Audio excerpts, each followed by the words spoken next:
ready. As we learn from either history, Harriet Beecher Stowe's novel, Uncle Tom's Cabin, or even the movie Django Unchained, pseudoscience was used to justify slavery. Just much like when Monsieur Condé cracked the skull of his old caretaker, and he pointed out in the skull that there were 3 dimples on the African American skull that directly correlate to submissiveness. Now we all know this not to be true.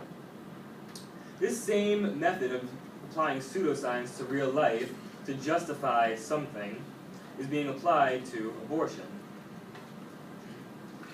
Many people, especially in the Tea Party, are arguing that women have the power to prevent themselves from getting pregnant naturally.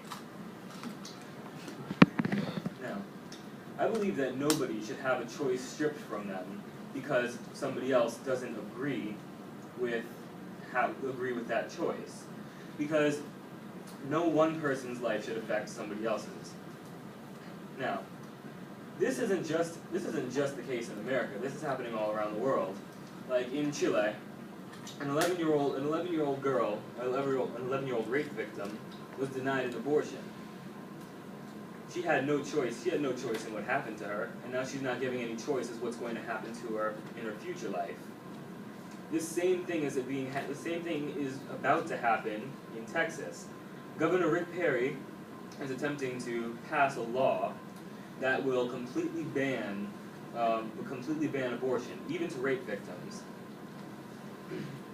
This came to be mostly because the Tea Party go behind what Representative Ted Atkin brought into question. He said that women's wombs have a sort of teeth that can repel any fertilization from happening. This is why they're also denying rape victims any medical help. One solution that they offered was rape kits. That if a woman is a victim of rape, after they are able to prove that she has legitimately been raped, they will clean her out, as Texas lawmakers say. But even some still say that this is synonymous with abortion and are against it.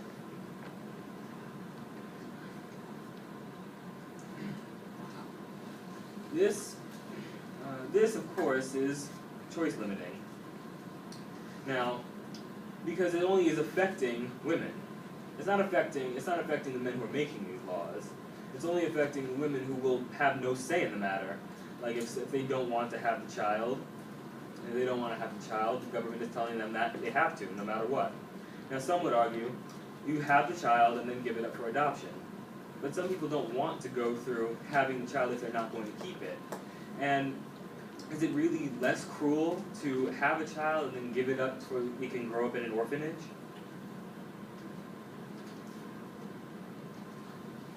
Now, we might all be thinking this. Of course, miscarriage victims are going to be exempt from this new law. Well, no, they're not.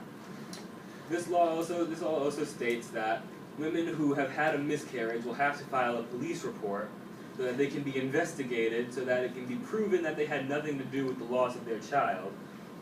And many are arguing, much like Karen Clemen in her article, Pregnancy, Loss, and Depression, that miscarriage is a personal tragedy and should not be subjected to a police investigation.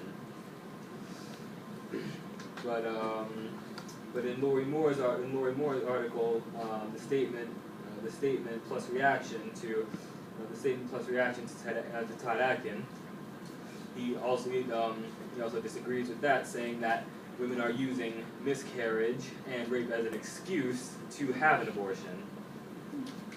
Now, as far as action goes, I know I can't change whatever your opinion is, but I can ask this. Just don't let your personal feelings affect somebody else. Just because you don't happen to believe in something doesn't mean that you should take that right away from someone else. Take part in your government and make sure that the government isn't trying to limit or restrict the rights of anybody.